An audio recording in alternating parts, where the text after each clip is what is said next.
Para buscar la unificación, el reino de Saboya tuvo que buscar un aliado externo, y en ese caso ellos miraron hacia el oeste y pensaron que los franceses, que no tenían buena relación con los austriacos, tal vez fueran unos amigos buenos, ¿no?, para conseguir esto. Los franceses no hacen nada gratis, ¿de acuerdo? Ellos dijeron, sí, vamos a ayudaros a conseguir esta unificación, pero a cambio nos vamos a quedar el condado de Niza, ¿vale? Que hoy día es Francia, pero durante mucho tiempo era una ciudad considerada italiana y era una ciudad importante para Garibaldi, porque básicamente él era nacido en la ciudad de Niza, ¿no? No hace mucha gracia esta idea dentro del reino de Saboya, pero Vittorio Emanuel, desesperado un poco por conseguir el apoyo internacional que necesitaba, pues va a terminar cediendo, ¿vale? Le va a entregar el condado de Niza a los franceses y va a empezar un nuevo conflicto militar con Austria. Esta vez, con la ayuda de los franceses, parecía que las cosas iban a cambiar. Pero ocurre que los franceses van a decidir firmar la paz por separado, ¿de acuerdo? En medio del conflicto. Va a ser una traición para los italianos, y de hecho entre Italia y Francia pues sí que tienen cierto rencor, ¿vale? Y además porque los franceses no van a cumplir con su palabra, van a retirarse antes y se van a quedar con el condado de Niza, provocando así la segunda gran derrota que tuvo Italia en manos de Austria. Después de este momento, los italianos tuvieron que esperar hasta que el otro país que ya mencioné antes, Alemania, también estaba buscando esa unificación. Y precisamente la unificación alemana enfrentó a prusianos y austriacos en un conflicto bélico, y ahí sí que sí, Italia aprovecha, conquista esta parte del norte del país, ¿de acuerdo? Y ya más o menos por el norte crea aproximadamente las fronteras que tenemos hoy día. Un poco menos de las fronteras que tenemos hoy día, porque también se harían con nuevos territorios después de la Primera Guerra Mundial, ¿de acuerdo? Pero sí que ya por fin habían conseguido expulsar a los austriacos. La expulsión de los austriacos del norte de Italia animó a los ducados que permanecían independientes a unirse voluntariamente a este nuevo reino, y ese año 1860 se establece ya sí el reino de Italia con su primera capital en Florencia. En el sur, la dinastía de los Borbones va a ser derrocada por Garibaldi, ¿de acuerdo? Él va a llegar allí con unos pocos guerrilleros, ¿vale? Y una vez allí, pues va a conseguir mucho apoyo popular, sobre todo en la isla de Sicilia y en la propia Nápoles, y van a expulsar a los Borbones. Y una vez expulsan a los Borbones, este territorio es entregado al nuevo reino de Italia. Así que solo faltaba un territorio para unificar totalmente el país: los estados pontificios, en manos del Papa, cuya capital, Roma, era la que estaba destinada a ser la gran capital de Italia, ¿no? Y el Papa, por supuesto, no quería ceder su poder, y aparte el Papa estaba apoyado por los franceses. Había tropas francesas en la ciudad de Roma defendiendo al Papa, ¿de acuerdo? Entonces también los italianos van a tener que aprovechar un momento, ¿no?, en el cual Francia va a entrar en guerra con la nueva Alemania que acababa de ser creada, y al estallar este conflicto, los franceses que estaban en Roma se van, ¿vale?, y dejan Roma indefensa. Por lo tanto comienza el asedio de la ciudad de Roma. El Papa quiso evitar que se tomara la ciudad de Roma y amenazó con excomulgar a aquella persona que dirigiera el asedio. Quizás hoy día la excomunión no nos parece algo tan grave, pero en ese siglo XIX pues todavía era una cosa importante, ¿vale? Los italianos por lo general son gente muy católica, entonces nadie quería ser excomulgado. Y para estos italianos van a hacer una jugada maestra, y es que van a colocar a una persona judía, ¿vale?, a dirigir el asedio. Al ser judío, no está comulgado, no tiene ningún miedo de que le excomulguen. Por lo tanto, así los italianos van a hacerse con Roma, año 1871, ¿de acuerdo? Y ya se va a establecer como Roma la segunda capital que tuvo este país, y la capital que tiene actualmente. Y su primer rey, Vittorio Emanuele II de Saboya, ¿vale? Al cual le debemos bueno, realmente no se la debemos a él, se la debemos a su mujer, ¿vale? La invención de uno de los platos más conocidos de la gastronomía italiana. Y es que una vez la esposa de Vittorio Emanuele II, que se llamaba Margarita, ¿vale? Una vez estaba en Nápoles, y allí en Nápoles ella ya llevaba un tiempo aburrida de comer siempre las mismas cosas. Entonces le va a pedir a uno de sus cocineros que innove, ¿de acuerdo? Y este hombre, el cocinero, que quedó como anónimo, va a crear la primera pizza de la historia, ¿vale? La primera pizza de la historia, que además le va a poner el nombre de pizza Margarita en honor a la reina de Italia, y que es una pizza muy sencilla, la cual lleva tomate, mozzarella y albahaca. Si os fijáis bien, tomate rojo, mozzarella blanco, albahaca verde. Tenemos los colores de la bandera de Italia. Eso está hecho a posta, ¿de acuerdo? Eso lo hicieron a propósito, ¿no? Un poco un homenaje también a esta unificación del país. Hoy día, por supuesto, hay muchísimas clases de pizzas en toda Italia, ¿vale? Pizzerías hay muchísimas. Y también un poco difiere de qué parte del país estés, ¿vale? Porque, por ejemplo, en Roma generalmente la pizza es muy fina, ¿vale? Tiene una masa muy fina, casi de papel. Y sin embargo aquí en el norte la masa suele ser un poquito más gruesa, ¿no? Un poquito más gordita la masa. No es exactamente igual en todos los territorios italianos. Este nuevo país acaba de nacer, ¿no? Y se veía un poco atrasado en la escena internacional, ya que esta separación pues les había causado que no tuvieran demasiado poder político. Y esto se va a notar cuando en el año 1890, en la conferencia de Berlín, los europeos se reparten el mapa de África. A Italia le van a quedar algunas migajas, ¿de acuerdo?, del continente africano. Concretamente, 2 territorios, ¿vale? El actual país de Libia, en el norte de África, el cual teóricamente iba a ser para Italia, y Etiopía, ¿vale? Ocurre de, claro, sí, los europeos se habían repartido el mapa de África con escuadra y cartabón, pero había que llegar allí, porque la gente que estaba viviendo allí pues no estaba muy a favor de eso, por supuesto. Y los italianos sí que consiguen hacerse con Libia, pero fracasan en su intento de hacerse con Etiopía.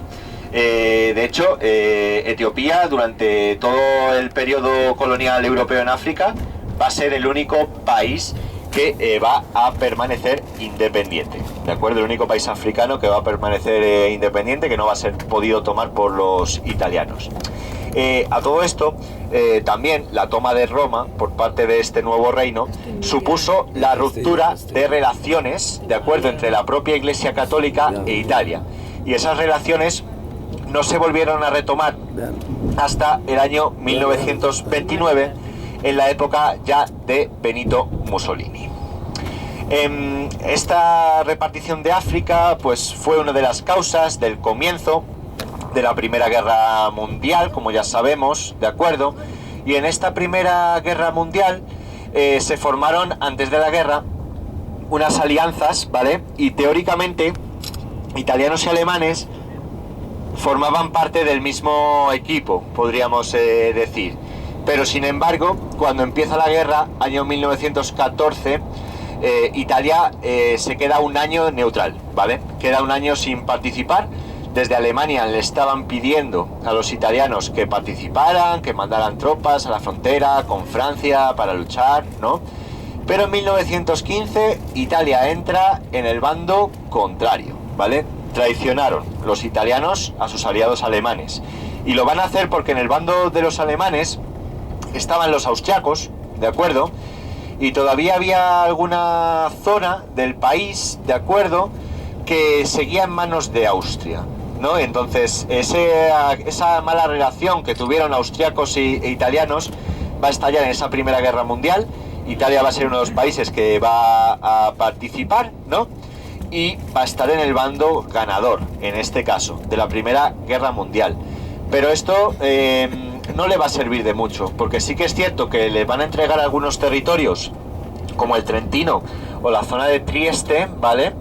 Pero no va a ser tanto como los italianos querían. Por lo tanto, cuando acaba este conflicto, ellos empiezan a mirar con desconfianza a franceses e ingleses, ¿no? Que habían sido pues los grandes ganadores de la Primera Guerra Mundial, ¿no? Y los cuales no le habían dado a Italia todo aquello que le habían prometido. Esto, unido a una importante crisis económica que va a sufrir el país, pues va a causar que, igual que en Alemania, va a haber varias ideologías extremistas, ¿no? Las cuales pues van a hacerse notar cada vez más. Y aquí tenemos la historia de Benito Mussolini, ¿no? El cual él tuvo una evolución ideológica bastante extrema, podríamos decir, porque él en su juventud empezó siendo del Partido Socialista, ¿vale? Él era socialista en un comienzo. De hecho fue periodista y trabajó para un periódico de esa ideología, ¿vale? Y después de la Primera Guerra Mundial, él empieza a rechazar al socialismo.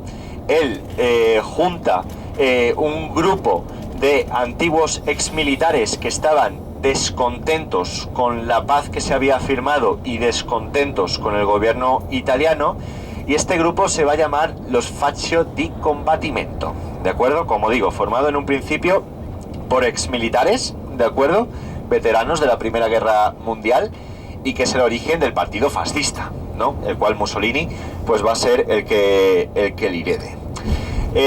Durante esta época los Faccio di Combattimento estuvieron encargados de reventar las huelgas, los movimientos obreros que había en las diferentes partes de Italia, porque en Italia, aparte que existió esta ideología fascista, también existió toda la contraria, por supuesto.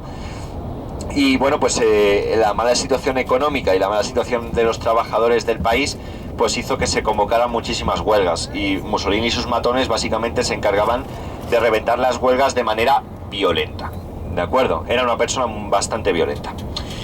Se va a presentar a unas elecciones, y en las elecciones el partido fascista va a sacar 35 diputados, que no eran muchos, porque la Cámara italiana tenía algo más de 550 diputados, ¿vale? Por lo tanto era un porcentaje muy bajo. Ocurre que los dos partidos mayoritarios del país, que eran el Partido Liberal y el Partido Socialista, estaban empatados, ¿vale? En cuanto a escaños se refiere. Y los dos partidos, cada uno de ellos necesitaba el apoyo del partido fascista para poder crear un gobierno. Aquí Mussolini va a sorprender a propios y a extraños, porque él va a darle su apoyo al Partido Socialista, al partido que él odiaba y había jurado destruir, y así va a ser investido el presidente de esta ideología. Pero Mussolini tenía una cosa muy clara, en la cual era que él quería acabar con las instituciones democráticas desde dentro de la propia democracia, ¿vale? Durante el periodo en el que estuvo gobernando el Partido Socialista, siguieron sucediéndose huelgas, siguieron sucediéndose movimientos obreros, y los Faccio di Combattimento pues seguían reventando todos estos movimientos, ¿no? Fueron momentos muy duros para Italia, y Mussolini desde dentro del gobierno no dejaba de torpedearlo, no dejaba de poner, digamos, la zancadilla, hasta el punto de que el gobierno realmente llegó a un punto de casi estaba a punto de colapsar. Es en ese momento en el cual Mussolini va a organizar lo que sería la estocada final para este gobierno democrático, ¿vale? Que es la llamada la marcha de los camisas negras, ¿vale? Y es que él va a reunir a 10.000 exmilitares armados, ¿vale? Y les va a mandar recorrer el trayecto desde Nápoles hasta Roma, y en el momento en el que 10.000 personas armadas y con experiencia militar se van a plantar en las puertas de Roma, el rey de aquel entonces, que era Humberto I, pues va a decidir disolver el gobierno, ¿vale? Y le va a entregar el poder a Mussolini, el cual no estaba ni siquiera ahí, el cual estaba en Milán, ¿vale? Y cuando se entera de que su plan había funcionado bien, pues él decide regresar a Roma y él es investido como el presidente del país, ¿vale? Esto sería un gran error por parte del monarca. Él lo hizo, el monarca lo hizo para evitar una guerra civil, ¿no? Aquí entre los propios italianos. Y Mussolini, pues rápido, una vez ya estuvo en el poder, no tardó mucho tiempo en acabar con las instituciones democráticas y hacerse con el poder absoluto. Con apenas 35 diputados, él acabó con la democracia en Italia, ¿de acuerdo? Y comenzó el periodo fascista, ¿no? En el cual él mismo se veía como un antiguo César romano, ¿vale? Y él quería pues recuperar esos territorios que algún día fueron parte del imperio romano, ¿no? Los quería para Italia. Era una ideología, como digo, bastante extremista, y durante este tiempo también Mussolini pues se encargó de eliminar a sus adversarios políticos, y eliminar me refiero a asesinar, ¿vale? Porque en esos momentos en los que él se hace con el poder, comienzan asesinatos a líderes políticos de partidos distintos. Y además Mussolini no tenía ningún problema en salir en rueda de prensa y decir que él era el culpable de todos esos asesinatos, ¿vale? Como veis, un personaje bastante malvado, ¿no? Que sin embargo tuvo apoyo de muchos italianos. Y sin embargo también pues llevó a Italia al comienzo de la Segunda Guerra Mundial, que van a ser los momentos en los que el país va a sufrir más. La Segunda Guerra Mundial en Italia pues va a pasar un poco lo mismo que la primera. Los primeros momentos, los primeros meses de la guerra, en 1939, no va a participar Italia, y cuando ya finalmente los nazis se hicieron con Francia, los italianos sí que van a participar del lado alemán, en este caso, ¿no? Y sí es cierto que al comienzo, con la ayuda de los alemanes, Italia se hizo con algunos territorios que ambicionaba, como la península de Istria, que hoy día es Croacia, como Albania, como Grecia.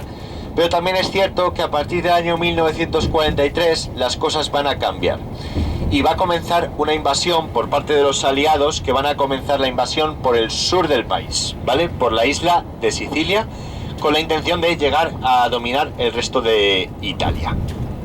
En esos momentos, el gobierno de Mussolini va a colapsar, ¿de acuerdo? Y el propio Mussolini se va a ver encerrado en una cárcel, en una prisión, ¿no?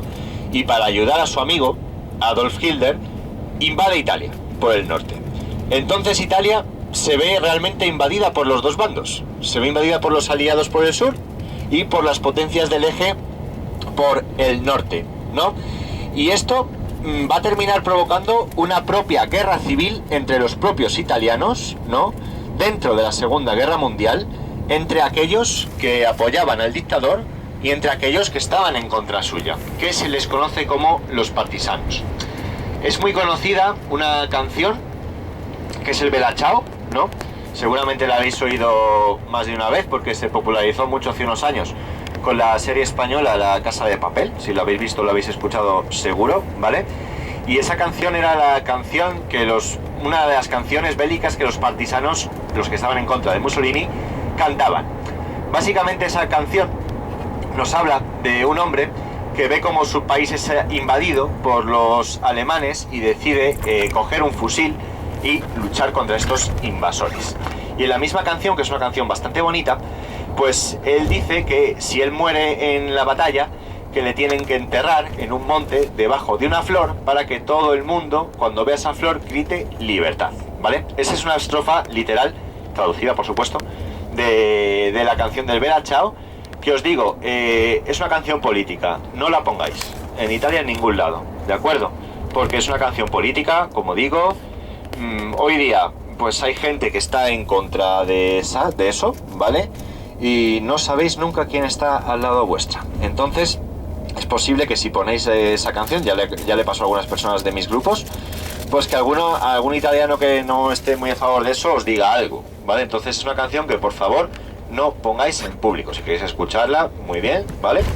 Pero no la pongáis en público porque es una canción política de izquierdas, ¿de acuerdo? El país, como imagináis, queda destruido, totalmente destruido, después de esta Segunda Guerra Mundial. Y lo positivo es que cuando uno toca fondo solo puede ir para arriba. Por lo tanto, los italianos ahí consiguieron arreglar sus diferencias después de la guerra, comenzar a trabajar juntos, ¿no? Y empezar la reconstrucción del país, ¿no? Muchos, sin embargo, muchos de los italianos se fueron, por supuesto, ¿no? La mayoría de ellos fueron a Argentina, a Uruguay también fueron muchísimos italianos, y bueno, realmente a otras partes del mundo. Hubo una diáspora muy importante, de todo el país, pero generalmente de la zona sur de Italia, ¿no? Que era la zona pues más deprimida económicamente, ¿no? De hecho, aquí seguro que tengo gente que es descendiente de italianos. Ya lo sé por alguno de los apellidos que tengo, ¿de acuerdo? Que seguramente fueron en toda esa época, ¿no? Así que, bueno, pues esta es un poquito la historia de Italia. Luego Italia ya, después de la Segunda Guerra Mundial, expulsa al rey, ¿vale? Hubo un referéndum entre si querían mantener la monarquía o querían una forma republicana de gobierno. Como el rey era considerado en parte el causante de todo lo que había pasado, el rey no caía muy bien, ¿no? Y perdió este referéndum, ¿de acuerdo? Y ya desde entonces tenemos la República Italiana, ¿no? Uno de los países más lindos del mundo, la verdad. Italia es el país del mundo que más monumentos tiene considerados Patrimonio Mundial por la UNESCO. Todas las ciudades italianas son preciosas. Aquí hay arte, hay cultura, pues prácticamente mires donde mires. Os va a gustar mucho Italia. Sí que os tengo que advertir de un par de cositas, ¿de acuerdo? Lo primero, el carácter de los italianos, ¿vale? El italiano habla a gritos, ¿vale? Habla muy alto. En España nos pasa un poquito parecido, pero yo creo que esta gente todavía habla más alto que nosotros. Cuando vayáis a los sitios, no penséis que os están hablando mal, ¿vale? Porque no os están hablando mal, os están hablando como le hablarían a otro propio italiano en sí, ¿de acuerdo? Ellos hablan así, a gritos, y bueno, pues tenemos que quererles, tal y como son, ¿vale? Pero sí que me gustaría que esto lo tuvierais en cuenta para que no os llevéis una sorpresa, pues ya sea en el área donde vamos a parar, en Verona, en algún sitio donde vayáis a tomar alguna cosa, o en los hoteles, ¿vale? No quiero que os sintáis ofendidos, porque realmente ellos hablan así a todo el mundo. Y como ya digo, en España, a nosotros nos pasa también un poquito igual, que es nuestra manera de hablar, ¿vale? Y hay que querernos tal y como somos. Otra cosa, tenemos que tener cuidado en Italia. Llevamos muchos días en ciudades tranquilas, países donde no hay tanta delincuencia, ¿vale? En Italia, bueno, pues esto cambia un poquito, ¿de acuerdo? En Italia, en todas las ciudades italianas, hay muchos carteristas, ¿vale? Muchos. Y además, no penséis que el carterista en Italia es una persona desarrapada, una persona mal vestida, una persona sucia. Todo lo contrario. Los carteristas en Italia van vestidos bien, ¿vale? Parecen turistas más. Así que, por favor, en Italia, ¿vale? Tenemos mucho cuidado. Lo primero, ya me he fijado que algunos de vosotros acostumbráis a llevar el teléfono móvil en el bolsillo trasero del pantalón. Si queréis un móvil nuevo porque os lo roben, pues entonces es una buena idea, pero yo creo que no queremos que nos pase eso, ¿vale? Así que no pongáis en los teléfonos móviles en el bolsillo trasero del pantalón, porque es muy fácil quitarlo desde ahí, ¿vale? Cuando vayáis a hacer una foto, no dejéis las mochilas en el suelo, ¿de acuerdo? Y cuando vayamos también a cargar las maletas en los hoteles, la maleta se queda en el cuarto cuando desayunáis, y cuando termine de desayunar, cogéis la maleta y ya la cargamos, ¿de acuerdo? Bueno, concretamente en el hotel donde vamos hoy, es un hotel que tiene un parking cerrado, entonces realmente ahí no hay tanto problema, pero en otros lugares sí, ¿vale?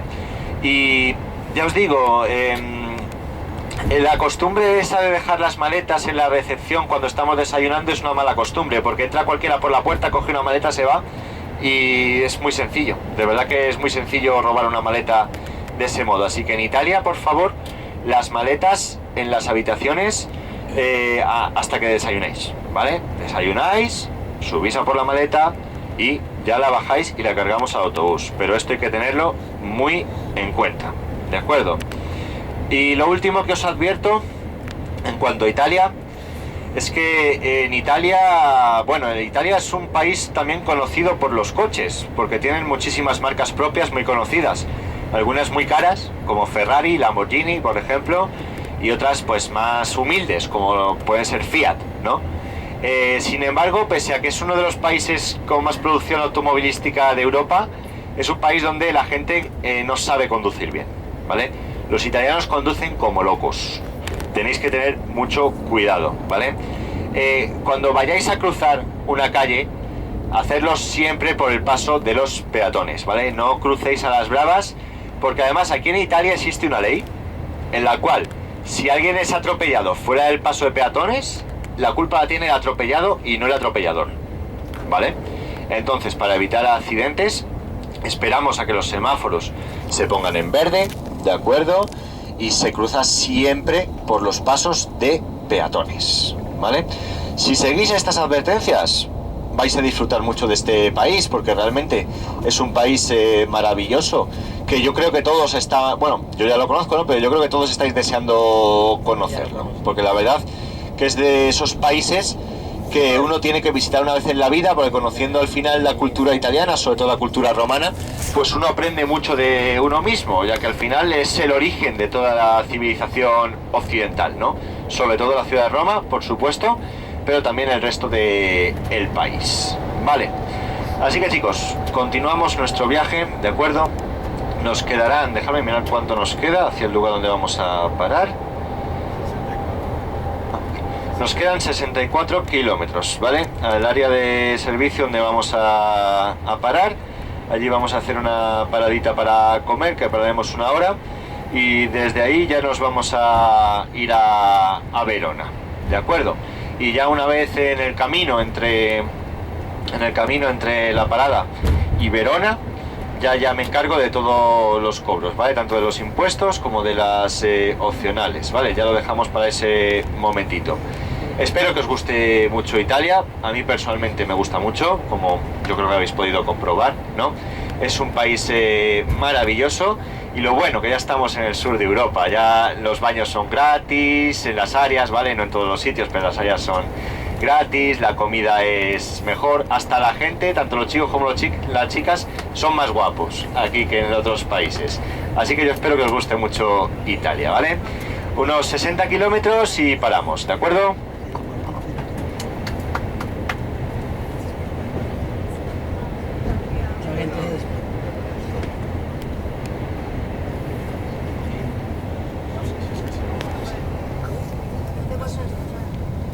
Pedro, ¿escuchó algo de historia?